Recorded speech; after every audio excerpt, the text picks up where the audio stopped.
मेरा नाम रूपाली है। मैं एक लॉयर हूँ। एक लेडी इंस्पेक्टर वंदिता, जो कि मेरी दोस्त है, मैं उससे मिलने के लिए कोर्ट के बाद हर दूसरे तीसरे दिन पुलिस स्टेशन चली जाती थी। एक दिन मैं वंदिता के पास बैठी हुई बातें कर रही थी, तभी अचानक मैंने देखा कि एक जवान लड़का लगभग 19 या 20 साल की लड़की को लेकर पुलिस स्टेशन के अंदर आया था। मैंने देखा वो लड़का बहुत गुस्से में लग रहा था। उसके चेहरे पर बड़े अजीब से एक्सप्रेशन थे। उसे देखते ही मैं डर गई थी। मैंने अपनी जिंदगी में बहुत सारी लड़कियों को जेल में आते हुए देखा, थाने में बंद होते हुए और बाइज्जत रिहा होते हुए या फिर सजा पाते हुए भी देख लिया था, लेकिन इतनी कम उम्र की लड़की को मैंने आरोपी के रूप में पहली बार देखा था। ये लड़की मुश्किल से 18 या 19 साल की उम्र की होगी। ये लड़का जो इसे पुलिस स्टेशन के अंदर लेकर आ रहा था, मुझे लगा कि शायद ये इसका कोई फ्रेंड या फिर बॉयफ्रेंड होगा। पुलिस स्टेशन के अंदर दाखिल होते ही इस लड़के का बिहेवियर बदल गया और वो चिल्लाते हुए कहने लगा, मैडम, मैं इस लड़की के खिलाफ रिपोर्ट दर्ज करवाने के लिए आया हूँ। इस लड़की को अरेस्ट कर लो। मुझे इस लड़की पर बहुत गुस्सा आ रहा है। इसने मेरी बहन को बहुत बड़ी प्रॉब्लम में फंसा दिया। मैं हैरान रह गई कि ये इतनी कम उम्र की लड़की इस जवान लड़के का क्या बिगाड़ सकती है, बल्कि लड़की ज़रूर लड़के की शिकायत कर सकती है। एक जवान लड़की को वो लड़का जेल में बंद करवाने के लिए आया था, जबकि मैं सोच में पड़ गई थी कि एक जवान लड़की जवान लड़के के साथ क्या गलत कर सकती है। मेरी फ्रेंड वंदिता ने कहा, ये पुलिस स्टेशन है, तुम्हारे बाप का घर नहीं, जो इतनी जोर जोर से चिल्ला रहे हो। तसल्ली से बैठो और रिपोर्ट दर्ज करवाओ। डिटेल से सारी बात बताओ। मैं वहीं पुलिस स्टेशन में ही मौजूद थी। मेरी फ्रेंड वंदिता कहने लगी, बताओ इस लड़की से क्या गलती हुई है जिसकी वजह से तुम इसे खचेड़ते हुए यहाँ लेकर आए हो, और फिर तुम्हें कोई हक नहीं बनता कि तुम इस जवान लड़की को इस तरह से पकड़कर पुलिस स्टेशन में लेकर आओ। तुम्हें पुलिस को कॉल करके ही वारदात के मौके पर बुलाना चाहिए था। हम लोग खुद इस लड़की को अरेस्ट करके यहाँ लेकर आते। बताओ क्या परेशानी है। ये सुनकर वो लड़का गुस्से से चेयर पर बैठ गया और कहने लगा, शायद आपको मालूम नहीं कि मैं कौन हूँ। मैं इस इलाके के एमएलए का बेटा हूँ। यहाँ की सारी पुलिस मेरे पापा के इशारे पर चलती है। मैं यहाँ पर इस लड़की को इसीलिए लेकर आया हूँ क्योंकि मैं कानून की इज्जत करता हूँ। वंदिता कहने लगी, मैं भी तो वही कह रही हूँ। अगर तुम इतना सब कुछ करने के बाद भी कानून की इज्जत करते ही हो, तो तुम्हें इस लड़की को जेल में बंद करने के लिए इसने क्या किया है, मुझे ये सब कुछ तो बताना ही पड़ेगा। बेवजह या फिर आपके कहने पर तो मैं इसको यहाँ पर बंद नहीं कर सकती। वंदिता की बात सुनकर वो लड़का जरा ठंडा हो गया और कहने लगा, ये लड़की मेरी बहन की फ्रेंड है। इस लड़की ने मेरी बहन को बहुत बड़ी मुसीबत में फंसा दिया। मेरी बहन सिर्फ 17 साल की है। इतनी कम उम्र में इस लड़की ने मेरी बहन को गलत संगतों में डाल दिया। आप इसको रिमांड पे लो और इससे खुद ही बात करो कि इसने ये सब कुछ क्यों किया। ये खुद सब कुछ उगल देगी। मेरे पास इतना टाइम नहीं है कि मैं आपको छोटी छोटी बातें बताता फिरूं, और ना ही मैं अपनी बहन के बारे में कोई ज़्यादा बातचीत करना चाहता हूँ। इस लड़की ने सिर्फ मेरी बहन को ही नुकसान नहीं पहुँचाया, बल्कि ना जाने कितनी सारी लड़कियों को नुकसान पहुँचाया है। और इस लड़की के जैसी बहुत सारी ऐसी लड़कियाँ हैं जो ऐसा गलत काम कर रही है। इन लोगों का पूरा ग्रुप बना हुआ है और इनकी वजह से बहुत सारी लड़कियां मुसीबत में फंसी हुई हैं। कई लड़कियां तो सुसाइड कर चुकी हैं।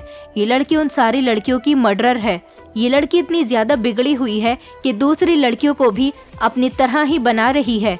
इसकी वजह से लोगों को नुकसान पहुंचता रहा और किसी लड़की की वजह से बाकी लड़कियों की जिंदगियां बर्बाद होती रहीं। और ये लड़की कितने गलत काम कर रही है और आज तक ये लड़की पकड़ी नहीं गई। इसको मैं ही यहाँ पर लेकर आया हूँ ताकि इसकी सच्चाई लोगों के सामने ला सकूँ। मैडम, मैं इस शहर के एमएलए का बेटा हूँ। मैं चाहूँ तो इस लड़की को अरेस्ट करवाए बिना ही सज़ा दिलवा सकता हूँ, लेकिन मैं चाहता हूँ कि इस लड़की की सच्चाई जब खुलकर लोगों के सामने आएगी तो लोग इस लड़की जैसे लोगों से दूरी बनाकर रखेंगे। इस लड़की का जुर्म इतना बड़ा है कि इसे कानून की सज़ा ज़रूर मिलनी चाहिए। मैं कल ही जाकर कचहरी में एक वकील करूँगा और इस लड़की को कड़ी से कड़ी सज़ा दिलवाकर रहूँगा। वंदिता कहने लगी, सुनिए, लगता है तुम्हें कोई गलतफहमी हुई है। इतने सालों से ना जाने मैंने कितनी लड़कियों को अरेस्ट किया, लेकिन इस लड़की की शक्ल से लग रहा है कि इसने कोई जुर्म नहीं किया। हर आरोपी जब अरेस्ट होकर पुलिस स्टेशन आता है तो उसके मुंह से सिर्फ एक ही बात निकलती है कि मुझे माफ़ कर दो, मैंने कुछ नहीं किया, मुझे छोड़ दो। लेकिन इस लड़की को देखकर ऐसा लग रहा है कि ये बड़ी खामोश बिहेवियर की लड़की है, जैसे इसने जो भी किया कुछ मजबूरी में किया है या फिर इसने कुछ किया ही नहीं। आपको एक बार फिर से सोच लेना चाहिए कि आप कहीं किसी गलत लड़की को तो नहीं उठाकर ले आए। फिलहाल आपके कहने के मुताबिक तो मैं बिना एफआईआर किए ही इसको अरेस्ट कर लेती हूँ, और अगर आप बिल्कुल श्योर हो कि ये वही लड़की है जिसने गलती की है तो फिर आप आराम से इस लड़की के खिलाफ रिपोर्ट दर्ज करवा लेना।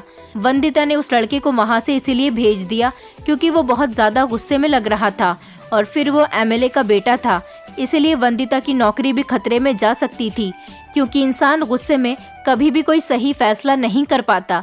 इसलिए वंदिता उस लड़के से कोई बहस नहीं करना चाहती थी। लड़की को जेल में बंद कर दिया गया था। जब वो लड़का वहाँ से चला गया तो वंदिता मेरी तरफ देखकर कहने लगी, तुम्हें क्या लगता है रूपाली कि इस लड़की की गलती हो सकती है? अगर इस लड़की की गलती है तो ज़रूर ये अपनी सफाई में उस लड़के के सामने कुछ तो कहती, मगर ये तो बड़ी खामोश लग रही है।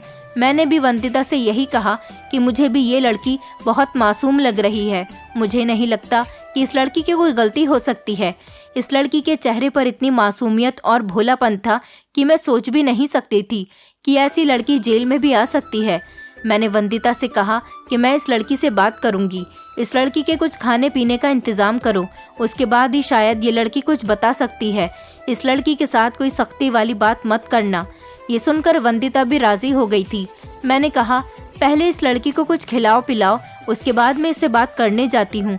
अगर इसका केस मुझे कुछ ठीक लगा तो फिर मैं इसका केस लड़ूंगी।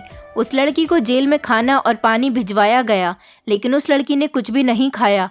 लेडी कांस्टेबल ने बताया कि मैडम, लड़की बहुत डरी हुई है, खाना भी नहीं खा रही, खाने की थाली उसके पास रख दी है, खुद खा लेगी। मैंने वंदिता से कहा, क्या मैं उससे कुछ देर बात कर सकती हूँ? उसने मुझे उस लड़की से मिलने की परमिशन दे दी और मैं उसके सेल के अंदर चली गई। मैंने देखा कि वो लड़की बहुत बुरी तरह से डरी हुई थी। उसे लग रहा था कि जैसे पुलिस स्टेशन के अंदर उसे मारा पीटा जाएगा, लेकिन ऐसा कुछ नहीं होगा। मैंने उस लड़की से बहुत प्यार से बात की और उसे समझाने की पूरी कोशिश की। उससे पूछा कि जो कुछ भी बात है हमें साफ साफ बता दो। मैंने कहा कि मेरा नाम रूपाली है और मैं एक वकील हूँ, तुम मुझे सब कुछ बता दो। अगर तुमने कुछ गलत नहीं किया तो मैं तुम्हारा केस लड़ूंगी और यकीन मानो तुम्हें कोई नुकसान नहीं पहुंचने दूंगी। और अगर तुमने सच में कुछ गलत किया है तो भी तुम मुझे बता दो, शायद मैं अपनी दोस्त से बात करके तुम्हारी सज़ा कम करवा दूंगी। ऐसा मैं तुम्हारे साथ इसीलिए कर रही हूँ क्योंकि तुम मुझे बहुत मासूम लग रही हो। मेरी नज़र में तुम आरोपी नहीं हो। मैंने बहुत सारे गलत काम करने वाले लोगों को देखा है। मैं लोगों का चेहरा देखकर ही उन्हें पहचान जाती हूँ। मेरी ये बात सुनकर वो लड़की खड़ी हो गई। उस लड़की ने जिस तरह से बात करना स्टार्ट किया, उस हिसाब से लग रहा था कि ये लड़की बहुत पढ़ी लिखी है और अच्छी फैमिली से बिलोंग करती है। मैंने कहा, अब मुझे सब कुछ सच सच बता दो कि वो लड़का तुम्हें यहाँ पर क्यों पकड़कर लाया था? तुमने उसकी बहन के साथ क्या किया है? क्या तुमसे कोई गलती हुई है? देखो, जैसी भी बात है मुझे बता दो। गलतियाँ तो इंसान से ही होती है। अगर तुम छुपाती रहोगी तो मैं तुम्हारा केस नहीं लड़ पाऊंगी। वो लड़का भी कहकर गया है कि वो अपनी साइड से वकील लेकर आएगा और तुम पर केस करेगा। और तुम तो जानती हो कि वो एक एमएलए का बेटा है, इसलिए उसका वकील बहुत दमदार होगा क्योंकि उसे उसकी सारी कहानी पता है। मुझे कुछ नहीं पता। जब बात अदालत पर जाएगी और किसी को भी तुम्हारी तरफ से पूरी बात पता नहीं होगी तो तुम कमज़ोर पड़ जाओगी और तुम्हारे खिलाफ कोई केस नहीं लड़ेगा। उसके बाद तुम्हें सज़ा हो जाएगी। तुम्हारे पेरेंट्स भी परेशान हो जाएंगे। तुम कम से कम अपना न सही तो अपने पेरेंट्स का तो ख्याल करो, जिनकी वजह से तुम आज इतनी बड़ी हुई हो। मेरी बात सुनकर वो लड़की रोने लगी और रोते रोते उसकी आवाज़ खामोश हो गई। और थोड़ी देर खामोश होने के बाद वो कहने लगी, मैडम, मैंने कुछ नहीं किया, मेरी कोई गलती नहीं, मुझे फंसाया गया है। मैंने कहा, मैं तुमसे वही सब तो पूछना चाहती हूँ कि तुम्हारे साथ ये सब कुछ क्यों और कैसे हुआ, और तुम यहाँ कैसे आई? तुम्हें वो लड़का क्यों लेकर आया था? उस लड़की ने कहा कि मेरा कसूर सिर्फ इतना है कि मुझसे एक बहुत बड़ी गलती हो गई और ये गलती मैंने जानबूझकर नहीं की, कि मेरी इस गलती के पीछे एक राज छुपा हुआ है, लेकिन मेरी ये सब कुछ बताने की हिम्मत नहीं हो रही। अगर मैंने आपको सब कुछ बता दिया तो वो लोग मेरे माता पिता की जान ले लेंगे। मैं अपने माता पिता की इकलौती बेटी हूँ। मेरा उनके अलावा और उनका मेरे अलावा इस दुनिया में कोई नहीं। अगर मेरे माता पिता ही नहीं रहे तो मैं कहाँ जाऊंगी। मैं उस लड़की की बात सुनकर बहुत हैरान हो गई थी। वो बहुत ज़्यादा डरी हुई थी और कोई बात बताने को तैयार ही नहीं थी। वो लड़की कहने लगी, आप मेरा केस मत लड़ो, मैंने सब कुछ भगवान पर छोड़ दिया। मुझे जो भी सज़ा दी जाएगी मैं खुशी खुशी उसको एक्सेप्ट कर लूँगी, लेकिन मैं अपने माता पिता को कुछ नहीं होने देना चाहती। मैंने हर तरह से इस लड़की को समझाने की कोशिश की और कहा कि मैं तुम्हारी मदद करना चाहती हूँ, मैं एक अच्छी वकील हूँ, मैंने न जाने कितने लोगों को इंसाफ दिलवाया है, मैं तुम्हारा भी साथ दूंगी और तुम्हें इंसाफ दिलवा कर रहूँगी। तुम्हें डरने की कोई ज़रूरत नहीं, तुम्हारे पेरेंट्स को कुछ नहीं होगा। मैं पुलिस का सहारा लेकर तुम्हारे पेरेंट्स को सेफ जगह तक पहुंचा दूंगी, यहाँ उन्हें कोई नुकसान नहीं पहुंचा सकता। वो लड़की इतने पर भी कुछ बताने के लिए तैयार नहीं थी। फिर वो कहने लगी कि अगर आप पुलिस की मदद लेकर पता लगाना चाहती हो तो मैं आपको तरीका बता दूंगी, लेकिन मेरी बात याद रखना, मेरे माता पिता पर कोई आँच नहीं आनी चाहिए। अगर उन लोगों को पता चल गया कि ये तरीका भी उन लोगों तक पहुंचाने का आपको मैंने बताया है तो वो लोग मेरे माता पिता को मार देंगे, और अगर मेरे माता पिता जिंदा नहीं रहे तो मैं भी जीते जी मर जाऊंगी। मैडम, आपकी बड़ी मेहरबानी होगी, आप बहुत अच्छी हो, मुझे जाने बिना ही मेरा साथ देने के लिए तैयार हो गई हो। मैं जानती हूँ कि आप मेरे बारे में किसी को कुछ नहीं बताओगी। वो लड़की रोते रोते मेरे गले से लग गई। मैंने कहा, अच्छा ठीक है, मैं तुम्हारे बारे में किसी को कुछ भी नहीं बताऊंगी, मैं खुद ही इस सच्चाई का पता लगा लूंगी। बस तुम मुझे बता दो कि अगर मैं खुद सच तक पहुंचना चाहूँ तो मुझे क्या करना होगा। उस लड़की ने मुझसे मेरा मोबाइल मांगा। वो इतनी ज़्यादा डरी हुई थी कि ढंग से बात तक नहीं कर पा रही थी। उस एमएलए के बेटे ने उसे बुरी तरह से डरा दिया था। मैंने उसे मोबाइल दिया, उसने मेरे मोबाइल पर एक मैसेज टाइप किया और टाइपिंग करने के बाद उसने मुझे दे दिया। मैंने जब वो मैसेज पढ़ा तो उसमें एक एड्रेस लिखा हुआ था। मैंने जब उस लड़की की तरफ देखा तो उसने मुझसे कहा कि आप इस एड्रेस पर कभी भी किसी भी टाइम चली जाना और बड़ी होशियारी के साथ जाना। उसने कहा कि इस एड्रेस पर जाने से आपको सारी सच्चाई पता चल जाएगी। मैंने उस एड्रेस का स्क्रीनशॉट लेकर अपने मोबाइल में सेव कर लिया। वो एड्रेस मुंबई के एक फेमस सिनेमा हॉल का था। मैसेज में सिनेमा हॉल का नाम, address, hall number, seat number सब कुछ लिखा हुआ था। मैंने दोबारा से अपना मोबाइल देखा तो उसने सारी डिटेल तो ठीक से लिखी थी, लेकिन कोई भी बात उसने अपने मुंह से नहीं बताई थी, जबकि वो मेरे सामने ही खड़ी हुई थी। उसने मुझे यही बताया कि तुम जाकर उस सिनेमा हॉल में मूवी देखना, वहां जाने के बाद तुम्हें सारी सच्चाई खुद ही पता चल जाएगी। मैंने जेल से बाहर जाकर पुलिस इंस्पेक्टर वंदिता को सब कुछ बता दिया और उनसे कहा कि इस बारे में किसी को कुछ पता न चले। हम लोग अगले 2 दिन के बाद ही इस सिनेमा हॉल में जाकर मूवी देखेंगे और वहां जाकर पता लगाएंगे कि वहां पर ऐसा क्या गलत काम हो रहा है। वंदिता भी कहने लगी कि अगर कोई गड़बड़ है तो हमें यहाँ पर ज़रूर जाना है। वंदिता का कहना था कि मैं वहाँ पर मूवी देखने के लिए अपनी टीम के साथ तो नहीं जा सकती और ना ही अपनी पुलिस वाली वर्दी में जा सकती हूँ, क्योंकि मुझे देखकर कोई भी इंसान अच्छी तरह से पहचान जाएगा कि मैं पुलिस हूँ। हम दोनों नॉर्मल कपड़ों में चलेंगे ताकि हम आम जनता में आसानी से मिल जाएं। मैंने वंदिता से कहा कि फिलहाल तुम इस लड़की को इस लड़के की पहुंच से बिल्कुल दूर रखना, उससे कोई भी बहाना बना दो और कहो कि हम 1 हफ्ते तक इस लड़की को रिमांड में लेंगे, इसके बाद ही एफआईआर दर्ज करेंगे। ज़रूर ये खुद ही अपना जुर्म कबूल कर लेगी और किसी को ये पता नहीं चलना चाहिए कि मैं इस लड़की का केस लड़ना चाहती हूँ और मैं एक वकील हूँ। वंदिता ने मेरी बात मान ली थी। अगले ही दिन फिर से वो लड़का बड़े गुस्से के साथ आया और आकर बैठ गया और मेरी पुलिस वाली दोस्त को धमकाने लगा कि तुमने इस लड़की के खिलाफ एफआईआर दर्ज क्यों नहीं की, ताकि मैं वकील को लेकर इस पर केस कर सकूं। मेरी दोस्त ने उससे बहुत रिक्वेस्ट की कि हमें सिर्फ 1 हफ्ते का टाइम दे दो, हम 1 हफ्ते में इसके खिलाफ सारी इन्फॉर्मेशन पूरी कर ले और लड़की को रिमांड पर भी रख लेंगे। तब तक अगर आप सब्र कर लोगे तो शायद हमें सच्चाई का जल्दी ही पता चल सकेगा और हम इस केस को जल्दी से जल्दी हैंडल कर लेंगे। मेरी दोस्त ने कहा कि हम आरोपी से अच्छी तरह से राज उगलवाना जानते हैं, आपको मुझ पर भरोसा करना होगा, आपका काम जल्दी ही हल हो जाएगा, बस आप हमें 1 हफ्ते का टाइम दे दो। वो लड़का समझदार लगता था। मेरी दोस्त की बात सुनकर खामोश हो गया और कहने लगा कि ठीक है, मैं तुम पर भरोसा करता हूँ, लेकिन पूरे 1 हफ्ते के बाद अगर तुमने कोई एक्शन नहीं लिया तो फिर मैं अपनी ताकत के अकॉर्डिंग खुद एक्शन लूँगा और फिर तुम ये सोच लेना कि तुम्हारी नौकरी को भी खतरा हो सकता है।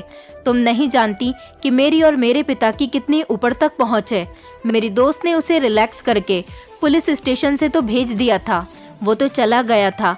अब हमें अगले दिन अपने मुंबई शहर के फेमस सिनेमा हॉल में जाकर इन्वेस्टिगेशन करनी थी, जिसका एड्रेस तो उस लड़की ने मुझे मैसेज पर लिखकर दे दिया था। अगले दिन मैंने भगवान से प्रार्थना की हम लोगों को अपने मिशन में कामयाबी मिले। मैं जल्दी से अपने घर गई और मैंने उस लड़की के लिए एक फाइल तैयार की और उसके केस पर फोकस करने के लिए घर से निकल पड़ी थी। मैं घर से नॉर्मल कपड़ों में ही निकली थी। मैं और वंदिता इस तरह के गेटअप में निकले थे जैसे हम फ्रेंड्स आपस में मिलकर मूवी देखने जा रहे हैं। गेटअप से हम दोनों लड़कियां अमीर फैमिली की लग रही थीं। वंदिता ने भी अपनी यूनिफॉर्म नहीं पहनी थी और हमने अपनी एक्टिंग पर फोकस किया था कि हमें बिल्कुल भी ऐसा बिहेव नहीं करना। और वंदिता पुलिस इंस्पेक्टर है। मेरी दोस्त तो अपनी पहचान छुपा नहीं सकती थी, लेकिन फिर भी मैंने उसको समझा दिया था। फिलहाल हम दोनों सिनेमा हॉल में मूवी देखने के लिए निकल गए थे और फाइनली हम सिनेमा हॉल तक पहुंच चुके थे। लेकिन शायद जो सिनेमा हॉल हमें जाना था वो ये नॉर्मल सिनेमा हॉल नहीं था, इसलिए हम दोनों ने ऑटो किया और ऑटो वाले को सिनेमा हॉल का एड्रेस बताया तो वो एड्रेस के बारे में सुनकर हमारी तरफ हैरानी से देखने लगा था। वो ऑटो वाला कहने लगा कि मैडम, आपको पक्का यकीन है कि आपको इसी सिनेमा हॉल में जाना है? आज तो सैटरडे का दिन है और हर सैटरडे के दिन इस सिनेमा हॉल में कोई मूवी नहीं लगी होती। ये बात सुनकर वंदिता मेरी तरफ और मैं वंदिता के चेहरे को घूर घूर कर देखने लगी कि आखिरकार ये ऑटो वाला कैसी बातें कर रहा है। हम इतनी दूर से यहाँ पर आए हैं, लेकिन मैं सोच रही थी कि अगर उस लड़की ने हमें सिनेमा हॉल का एड्रेस दिया है और हमसे कहा था कि एक दिन छोड़कर आप वहाँ चली जाना, तो ज़रूर इसमें कोई ना कोई तो रीज़न है। फिलहाल उस सिनेमा हॉल में मूवी लगी हुई थी या नहीं, ये तो हमें वहाँ जाकर ही पता करना था। फिर वो भी ऑटो वाले से जिद करके सिनेमा हॉल तक पहुँच चुके थे।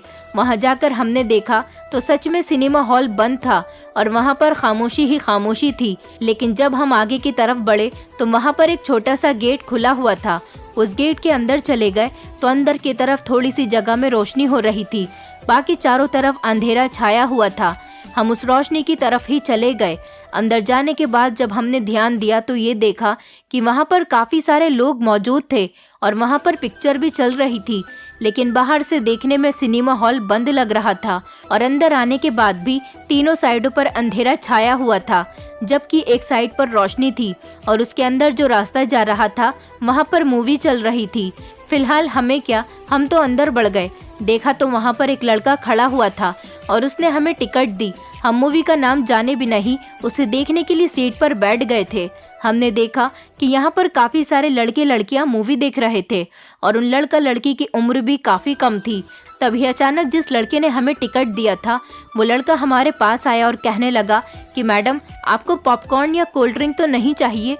मैंने अपनी फ्रेंड की तरफ देखा तो उसने उस लड़के से कहा 2 कोल्ड ड्रिंक और 1 पॉपकॉर्न ले आओ। वो लड़का वहाँ से हमारे लिए पॉपकॉर्न और कोल्ड ड्रिंक लेने के लिए चला गया। लेकिन हमने गौर किया कि वहाँ पर जो लोग बैठे हुए थे उनमें से कोई भी पॉपकॉर्न या कोल्ड ड्रिंक नहीं पी रहा था। तो फिर ये लड़का हमसे ही पॉपकॉर्न या फिर कोल्ड ड्रिंक की बातें क्यों कर रहा था?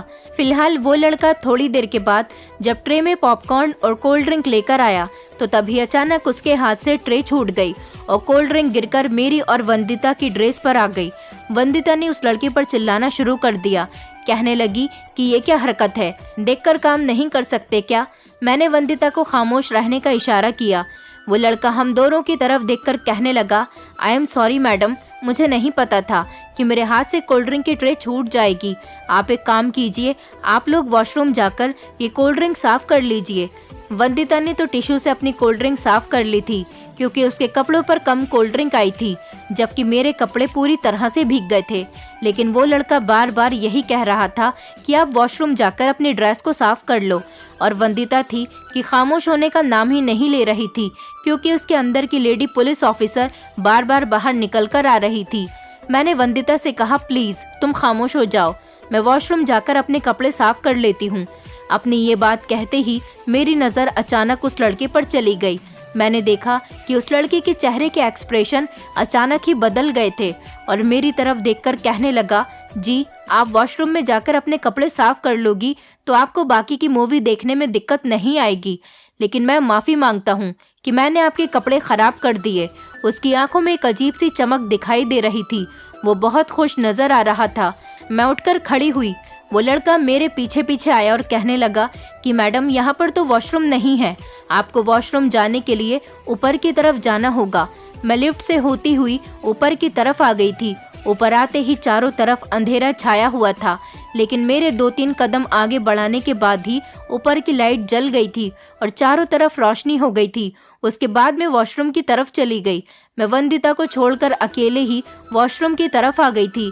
चारों तरफ सन्नाटा छाया हुआ था। जब मैं वॉशरूम के गेट तक आई तो वहां पर मुझे ऐसा लगा जैसे कोई मेरा पीछा कर रहा है, लेकिन मैंने पीछे पलटकर देखा तो कोई भी नहीं था। यहाँ आकर मुझे कुछ गड़बड़ का एहसास हो रहा था। मुझे लगा कि कहीं उस लड़के ने जानकर तो मेरे ऊपर कोल्ड ड्रिंक नहीं गिराई, लेकिन मैंने ऐसे रिएक्ट नहीं किया जैसे मुझे डर लग रहा है। मैं तो नॉर्मल तरीके से वॉशरूम के अंदर जाने लगी। यहाँ पर काफी सारे वॉशरूम बने हुए थे, फीमेल अलग और मेल्स अलग। मैं फीमेल वाले वॉशरूम की तरफ जाने लगी। नॉर्मली वॉशरूम फीमेल और मेल दोनों अलग अलग जगह पर बने हुए होते हैं। उनके दरवाजे भी बिल्कुल अलग होते हैं। यहाँ का वॉशरूम अच्छी क्वालिटी में बना हुआ था। ऐसा लग ही नहीं रहा था जैसे ये सिनेमा हॉल के वॉशरूम है। वॉशरूम वाली साइड पर रोशनी का इंतजाम भी अच्छा था, जबकि नीचे चारों तरफ अंधेरा छाया हुआ था। मुझे लगा शायद ऐसा इसीलिए होता है क्योंकि कुछ लोग छुट्टी वाले दिन अपने कुछ स्पेशल लोगों के साथ मूवी देखने के लिए स्पेशल टिकट्स बुक करवाते होंगे। शायद सैटरडे के दिन सिर्फ इन स्पेशल टिकट्स वाले लोगों को ही बुकिंग होती होगी और इसी वजह से सिर्फ एक थिएटर पर ही मूवी चलाई जाती होगी और बाकी चारों तरफ से हर चीज़ बंद कर दी जाती होगी। मैं वॉशरूम के अंदर गई तो सामने ही एक शीशा लगा हुआ था, जबकि अंदर जाते ही मैं ये देखकर हैरान रह गई कि ये वॉशरूम छोटा नहीं बल्कि एक कमरे की तरह बना हुआ था और नॉर्मल वॉशरूम से भी साइज में काफ़ी बड़ा था और इसमें काफ़ी सारी अच्छी डेकोरेशन भी की गई थी। जबकि ज़्यादातर हर जगह के वॉशरूम तो नॉर्मल ही होते हैं, उनमें सिर्फ वॉशरूम सीट और पानी का सिस्टम दिया जाता है, लेकिन इस वॉशरूम के अंदर तो लाइटिंग का बंदोबस्त भी अच्छा किया गया था। यहाँ पर आने के बाद मुझे कुछ शक होने लगा, लेकिन मैं खामोश रही। मैं पानी से अपनी ड्रेस को साफ करने लगी, जबकि मैं वॉशरूम आई थी, इसीलिए मुझे वॉशरूम यूज़ भी करना था।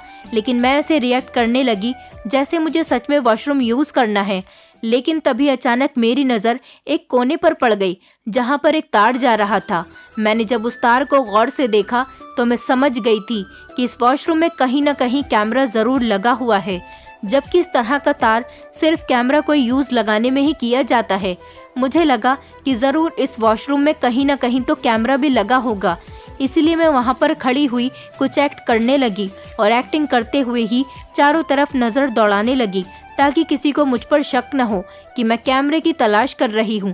तभी अचानक मुझे एक दीवार पर छोटा सा छेद दिखाई दिया जहाँ पर बारीक सी लाइट जल रही थी। मेरे पेरेंट्स बचपन से ही मेरी इस शातिर नज़र की तारीफ किया करते थे। मेरे पेरेंट्स का कहना था कि तुम्हारी नज़र का कोई जवाब नहीं, तुम्हारी चील की नज़र है जो बारीक से बारीक चीज़ को भी ढूंढ सकती है। मुझे उस बारीक से छेद में कैमरा दिखाई दे गया था। मैंने उस कैमरे की तरफ देखा और उस पर अपने पर्स से निकालकर हैंकी इस तरह से रख दिया जैसे मुझे कुछ पता ही न हो। इसके साथ ही वहाँ पर एक बड़ा सा शीशा भी लगा हुआ था।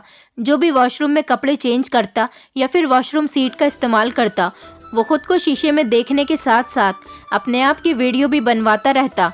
ये बड़ी ही खतरनाक बात थी कि यहाँ पर लड़कियों की पर्सनल वीडियो बनाई जा रही थी। ये सब कुछ मेरे लिए बहुत अजीब था। फिलहाल मैं अभी वहीं पर खड़ी हुई चारों तरफ वॉशरूम की इन्वेस्टिगेशन कर रही थी। तभी अचानक मेरी नज़र एक चटकी हुई दीवार की किनारी पर पड़ी। मैंने देखा कि जहाँ पर भी कुछ बारीक बारीक और छोटे छोटे कैमरे लगाए गए थे। मैं हैरान रह गई कि न जाने यहाँ पर कितने सारे कैमरे लगाए गए थे। मैंने जल्दी से उस किनारे पर अपने पर्स से निकालकर च्युइंगम चिपका दी। मैं डर रही थी कि कहीं यहाँ पर कोई और सीक्रेट कैमरा न लगा हुआ हो, क्योंकि मेरी नज़र तेज़ थी, इस वजह से मुझे यहाँ के कैमरे नज़र आ गए थे। बाकी न जाने यहाँ पर कितनी ऐसी लड़कियाँ थीं जो अपनी वीडियो बनवाकर जा चुकी होंगी, लेकिन मैंने ध्यान दिया कि वहाँ पर इन कैमरों के अलावा और कहीं पर कैमरा मौजूद नहीं था। ये कैमरे जानबूझकर यहाँ पर लगाए गए थे ताकि अंदर खड़े हुए इंसान की अच्छी तरह से वीडियो बन जाए। और यहाँ पर रोशनी का सिस्टम भी ज़्यादा इसीलिए किया गया था कि हर लड़की की वीडियो क्लियर बने और उसे कुछ पता भी न चले। मैंने फ़ौरन वॉशरूम के दरवाजे को खोला और मैं बाहर निकल गई। मैं वैसे ही नॉर्मल बिहेव कर रही थी जिस तरह से अंदर गई थी, लेकिन जबकि बाहर मौजूद दरिंदों को ये बात पता नहीं चल सकी थी कि कैमरे पर पर्दा पड़ जाने की वजह से उसमें कुछ भी रिकॉर्ड नहीं हुआ होगा। लेकिन उनका इरादा यही था कि अंदर मौजूद इंसान की वीडियो अच्छी तरह से बन गई होगी। फिर हम लोग उनकी वीडियो वायरल करने की धमकी देंगे और उनको डराएंगे धमकाएंगे। मगर जब मैं बाहर निकली तो मैंने देखा कि 2-3 लड़के और लड़कियां बाहर खड़े हुए थे। उनका रिएक्शन ऐसे था जैसे वो मेरे वॉशरूम से बाहर आने का इंतजार कर रहे हों। मैंने देखा कि बाहर वंदिता भी खड़ी हुई थी।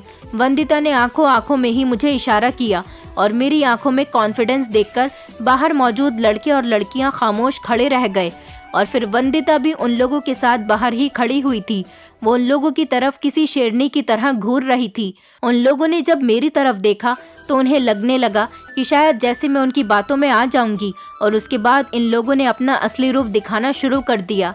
ये बात तो इन लोगों को अच्छी तरह से पता थी कि मैं और वंदिता एक दूसरे के साथ ही मूवी देखने के लिए आए थे और वो वॉशरूम से बाहर खड़ी हुई मेरा ही इंतजार कर रही है।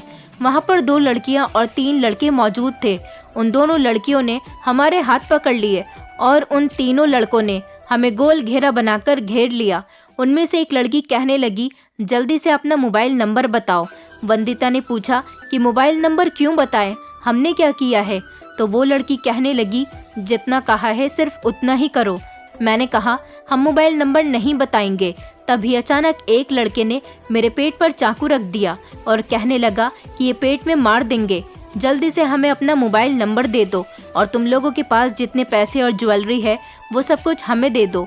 मैंने उन लोगों से कहा कि हमें मरने से डर नहीं लगता, हम तुम लोगों की सच्चाई अच्छी तरह से जानते हैं। मुझे पता है कि वॉशरूम के अंदर तुम लोगों ने कैमरे लगाए हुए हैं ताकि हम लोग वॉशरूम सीट का इस्तेमाल करें या फिर अपने कपड़े चेंज करें तो तुम लोग हमारी वीडियोस बना लोगे।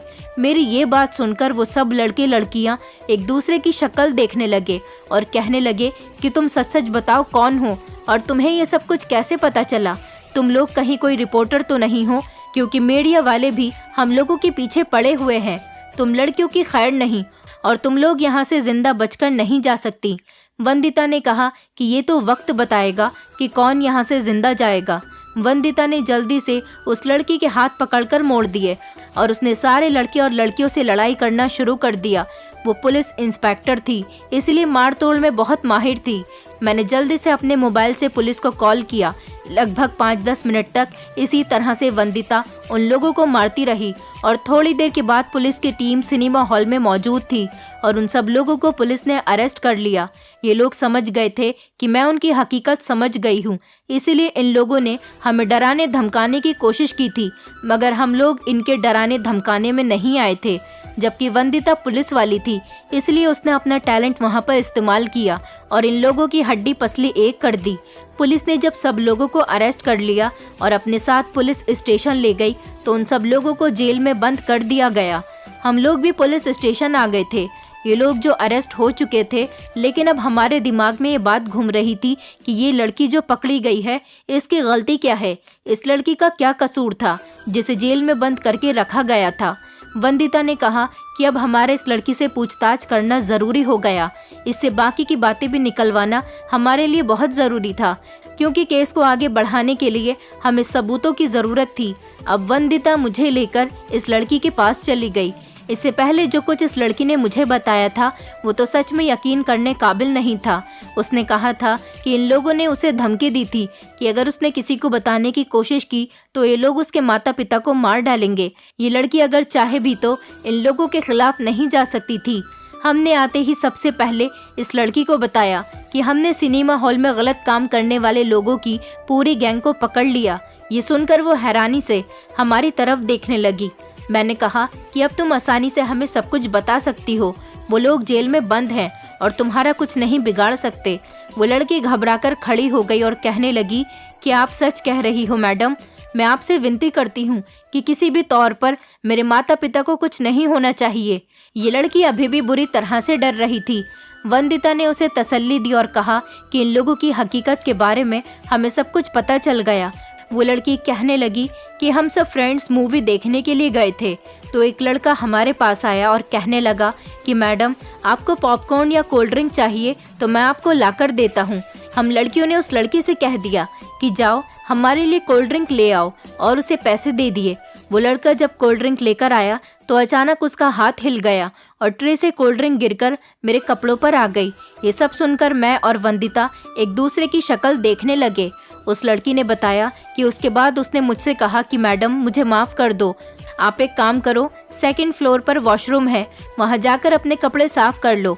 मैं वहाँ चली गई। जब मैं 2nd फ्लोर पर गई तो चारों तरफ अंधेरा था, लेकिन मेरे ऊपर चढ़ते ही 5 मिनट के बाद लाइट जल गई थी और मैं वॉशरूम के अंदर चली गई। वॉशरूम का दरवाज़ा बंद करने के बाद मैंने वॉशरूम सीट इस्तेमाल की और अपनी शर्ट उतारकर उसे भी साफ किया। उसके बाद जैसे ही मैं वॉशरूम से बाहर आई तो एक लड़की ने मेरा हाथ पकड़ लिया और मुझसे कहने लगी कि तुम्हारे पास में जितने भी पैसे हैं सारे पैसे मुझे दे दो। मेरे आगे 2-3 लड़के भी खड़े थे। वो लोग मुझे इस तरह से पकड़े हुए थे जैसे मैं आगे तक ना भाग सकूं। मुझे डर लगने लगा था। मैंने उन लोगों से कहा कि तुम लोग ये क्या कर रहे हो, प्लीज़ मुझे छोड़ दो। उन लोगों ने मुझसे कहा कि तुमसे कहा है ना अपना मोबाइल नंबर दे दो, और तुम्हारे पास में जितने भी पैसे हैं वो सारे निकाल कर हमें दे दो, और अगर तुमने कोई कीमती ज्वेलरी पहनी हुई है तो वो भी दे दो। मैंने मना किया और कहा कि मेरे पास कोई पैसे नहीं, मैं तुम लोगों को नहीं दूंगी। तभी अचानक उनमें से एक लड़के ने अपने मोबाइल पर वॉशरूम के अंदर की सारी रिकॉर्डिंग मुझे दिखाई, जिसे देखकर मेरे पैरों तले से ज़मीन निकल गई। मैं बुरी तरह से डर गई थी। इन लोगों ने कहा कि हम तुम्हारी ये वीडियो वायरल कर देंगे अगर तुमने हमारी बात नहीं मानी तो। मैं बहुत डर गई थी। मेरे पास में जितने भी पैसे थे मैंने उनको सब दे दिए, लेकिन कहा कि तुम्हें ये वीडियो डिलीट करनी होगी। उन लोगों ने कहा कि तुम्हारी ये वीडियो डिलीट नहीं होगी। उन लोगों ने मुझसे मेरा नंबर भी ले लिया और उसके बाद मुझे छोड़ दिया, लेकिन मेरे बहुत रिक्वेस्ट करने के बाद भी उन्होंने मेरी वीडियो को डिलीट नहीं किया और कहा कि अगर तुमने किसी को इस बारे में बताया तो हम तुम्हारी फैमिली को जान से मार देंगे। हम लोग बहुत खतरनाक हैं। मैं बहुत डर गई थी। जब मैं अपने घर गई तो मैंने किसी को भी कुछ नहीं बताया। रात के टाइम पर मेरे पास एक नंबर से कॉल आई। उस पर कोई लड़की बोल रही थी। उस लड़की ने कहा कि हम तुम्हारी वीडियो को वायरल कर देंगे, इसलिए आधे घंटे के बाद हमारे भेजे हुए एड्रेस पर 10 लाख रुपए लेकर आ जाओ। मैं बहुत डर गई थी कि मैं 10 लाख रुपए का इंतज़ाम कैसे करूं और किस तरह से उन लोगों को 10 लाख रुपए दूं। इन लोगों को अच्छी तरह से पता था कि मैं एक अमीर फैमिली से बिलोंग करती हूँ। उसके बाद से ही इन लोगों ने मुझे ब्लैकमेल करना शुरू कर दिया। मैं अपने घर से पैसे चोरी करती और इन लोगों को दे देती। ये लोग हर दूसरे तीसरे दिन मुझसे पैसे मंगवाते और मुझे यही धमकी देते कि अगर पैसे नहीं दिए तो तुम्हारी ये वीडियो वायरल कर देंगे। लेकिन एक दिन इन लोगों ने मुझे एक ऐसा काम करने के लिए कहा जो मेरे लिए इम्पॉसिबल था, लेकिन फिर भी मैंने किया। इन लोगों का कहना था कि तुम्हें अपने जैसी और अमीर लड़कियों को सिनेमा हॉल में मूवी देखने के लिए लाना होगा और बहाने से उन्हें वॉशरूम भेजना होगा। अगर तुम ऐसा करती हो तो हम तुम्हारा पीछा छोड़ देंगे, लेकिन अगर तुमने किसी को इस सब के बारे में बताने की कोशिश की तो हम तुम्हारे माता पिता को जान से मार देंगे। याद रखना, अगर गलती से भी तुमने किसी को बता दिया तो हम तुम्हारे माता पिता को मार देंगे। हमारी पहुंच बहुत ऊपर तक है, किसी को इस बारे में कुछ पता नहीं चलेगा। और यही वजह थी कि एमएलए की बेटी मेरी बेस्ट फ्रेंड है। मैं एक दिन उसे और ना जाने अपनी कितनी दोस्तों को वहाँ पर ले गई और मेरे दोस्तों के साथ भी वही हुआ जैसा कि मेरे साथ हुआ, लेकिन उनमें से कोई भी दोस्त मुझे या मैं उनको अपने बारे में नहीं बता सकती थी, क्योंकि हम सभी लोगों को किसी न किसी तरह की धमकी दी गई थी। हमें इतनी बुरी तरह से ब्लैकमेल कर दिया गया था कि हम आपस में भी एक दूसरे को कोई बात नहीं बता सकते थे। अपनी इज्जत बचाने की खातिर हम सब दोस्त और बाकी सारी लड़कियां ये सब कुछ कर रहे थे, लेकिन एक दिन एमएलए की बेटी ने जाकर अपने भाई को सब कुछ बता दिया और उसने अपने भाई से मेरा नाम ले दिया कि जिस दिन मेरे साथ ये सब कुछ हुआ उस दिन मेरी दोस्त मुझे वहाँ लेकर गई थी। और फिर उसके बाद से ही उसका भाई मुझ पर शक करने लगा और मुझे घसीटता हुआ आप लोगों के पास लेकर आ गया। जब मेरे पेरेंट्स को ये बात पता चली तो उन लोगों को बहुत गुस्सा आया क्योंकि मेरे ऊपर चोरी का आरोप लग चुका था। मैं अपने घर से पैसे चुरा चुरा कर उन लोगों को दे रही थी। मेरे पेरेंट्स को लगा कि मैं गलत संगत में पड़ चुकी हूँ और अपने दोस्त को भी गलत रास्ते पर चलने पर मजबूर कर रही हूँ। और मेरे दोस्त को भी यही लगा कि शायद मैं इन लोगों के लिए काम करती हूँ, और मेरे पेरेंट्स को भी यही लगा कि मैं चोर बन गई हूँ। इसीलिए उन्होंने मुझे नहीं बचाया और मेरे दोस्त के भाई के हवाले करके मुझे पुलिस स्टेशन तक आने दिया। यही वजह है कि मेरे घर से अभी तक मेरी जमानत के लिए कोई नहीं आया। ये सब देखकर तो मेरा दिल चाहा कि मैं मर जाऊं। मैंने और वंदिता ने इस लड़की को तसल्ली दी कि हम तुम्हारे साथ हैं और तुम्हारे साथ इंसाफ किया जाएगा। मैंने कहा कि मैं खुद तुम्हारा केस लड़ूंगी, क्योंकि अब हमारे पास सबूत हैं और तुम्हें कोर्ट में गवाही देनी होगी। गवाही देने से तुम्हारी सच्चाई भी साबित हो जाएगी और तुम जैसी न जाने कितनी लड़कियां सामने आ जाएंगी और वो भी तुम्हारे साथ साथ गवाही देंगी और इन लोगों को कड़ी से कड़ी सजा मिलेगी। मैंने उस लड़की से वादा किया कि मैं तुम्हारी जान छुड़ाकर ही रहूंगी। फिलहाल मैंने अपना वादा भी पूरा किया, क्योंकि जो लड़का इस लड़की को यहाँ पर लेकर आया था उसने भी अपना एक पक्का वकील किया था। खुशकिस्मती ये थी कि कोर्ट में उस लड़की की बहन ने भी वही बात बताई जो कि उस लड़की के साथ किया गया था। बाकी की लड़कियों ने भी सेम गवाही दी। इसी तरह से हमारा केस सबूत और गवाहों पर पक्का हो गया और इस पूरे गैंग को कड़ी सजा हुई और आज वो सारे लोग हमेशा हमेशा के लिए जेल में हैं। वंदिता और मैं उस लड़की को इंसाफ दिला चुके थे। हमने उन लोगों का मोबाइल भी कोर्ट में पेश किया था। वहाँ पर उन सारी लड़कियों की वीडियो डिलीट कर दी गई और उनके फ़ोन को डिस्ट्रॉय कर दिया गया और उस गैंग ने ये बात एक्सेप्ट की कि वो लोग गलत काम कर रहे थे और लड़कियों को ब्लैकमेल करके उनसे पैसे वसूल करते थे। इन सब बातों से तंग आकर न जाने कितनी लड़कियां तो सुसाइड भी कर चुकी थी। लेकिन इस सब का लीडर सिनेमा हॉल का मालिक था। सिनेमा हॉल को पूरी तरह से सील कर दिया गया। अब सब कुछ ठीक हो गया। मैं आप लोगों से यही विनती करना चाहती हूँ कि आप लोग शॉपिंग मॉल, सिनेमा हॉल, कहीं पे भी वॉशरूम या बाथरूम में जाएं तो वहाँ पर सावधानी ज़रूर बरतें। ऐसा न हो कि आप लोगों के साथ भी यही सब कुछ हो जैसा इस कहानी में इन लड़कियों के साथ हुआ। इसीलिए हमेशा अपना ख्याल रखें, ध्यान रखें। दोस्तों, उम्मीद करती हूँ आपको ये कहानी पसंद आई होगी। कहानी पसंद आई है तो वीडियो को लाइक करें, चैनल पर नए हैं तो चैनल को सब्सक्राइब करें और हाँ, नोटिफिकेशन बेल को ज़रूर दबाएं ताकि अगली अपडेट सबसे पहले आपको मिले।